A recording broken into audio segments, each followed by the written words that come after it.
Welcome to the first HOPR vlog. We host this vlog here from our headquarters in Zurich, Switzerland, to give you insights and show what's going on behind the scenes, how we develop the HOPR protocol, your metadata private data exchange layer for the web and Web3. We also share what's going on the community front, latest bounties and partnerships. Before we get started though, I'd like to ask you to hit the subscribe button that you find under the video.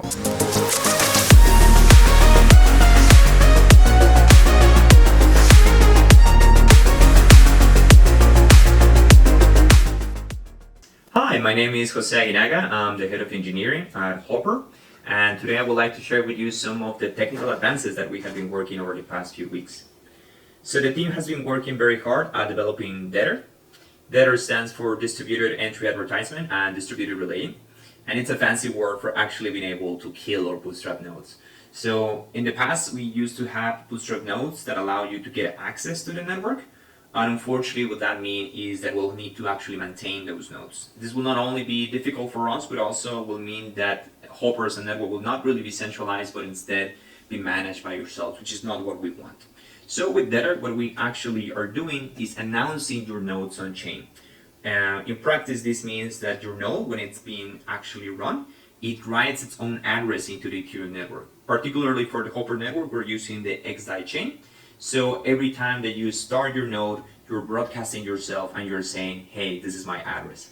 What that actually means is that now the network is actually permissionless because you no longer need to rely on a HOPR association bootstrap node, and you actually are not limited for us to get to know the network. In the past, you had to get to know the network via these bootstrap nodes, and now because all the information and all the nodes in the network are written in the blockchain, then you no longer need to do that, and then that means that we don't need to rely on technology such as DNS or any other service from HOPR to actually get and kickstart the network. That's pretty much on my side. I thank you for your time, and I hope you enjoy learning about DAO. I'm Q, Decentralized Technology Architect from HOPR. Today I'll share a bit on HOPR's DAO experiment with you. So as HOPR's ultimate goal is to become a fully decentralized open source project, its decisions should be made by the community. To find out the fairest, most effective governance mechanism, which we refer as DecenGov, there will be a few iterations on the design, and we kindly ask our community members to join this journey with us and to participate in a series of DAO experiments.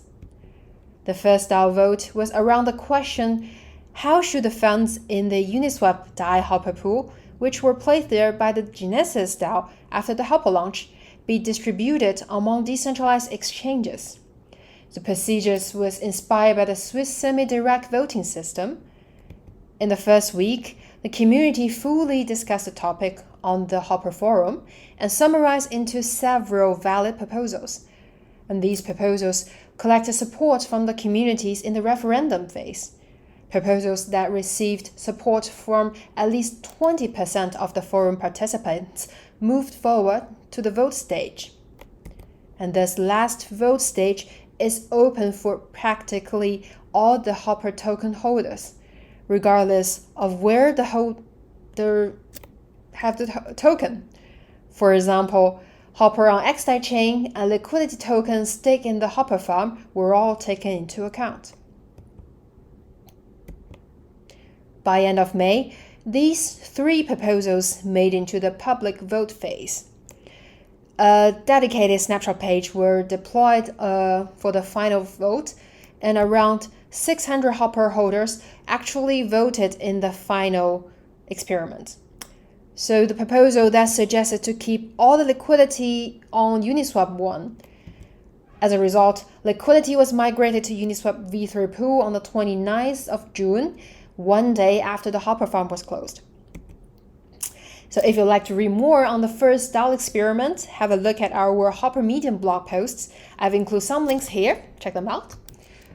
And thank you for your time and look forward to your feedback. DAOs. There's another DAO that HOPR is deeply connected to since actually already before our launch, and that is Gitcoin. HOPR has been featured in a Gitcoin CLR round 2 as a top 3 project already about 1.5 years ago. After that, we hired our first engineer, actually off a Gitcoin bounty, and it's Steven, who is working as a core developer of HOPR right now.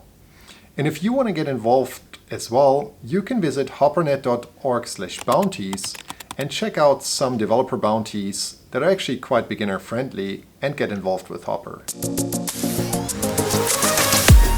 And finally, a word on staking. You probably all heard about it already, but HOPR has a staking program.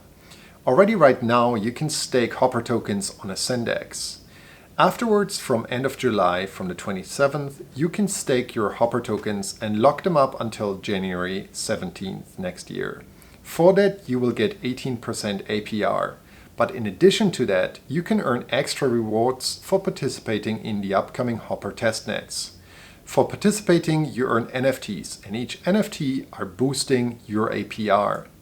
So if you help us develop the HOPR protocol, you can participate.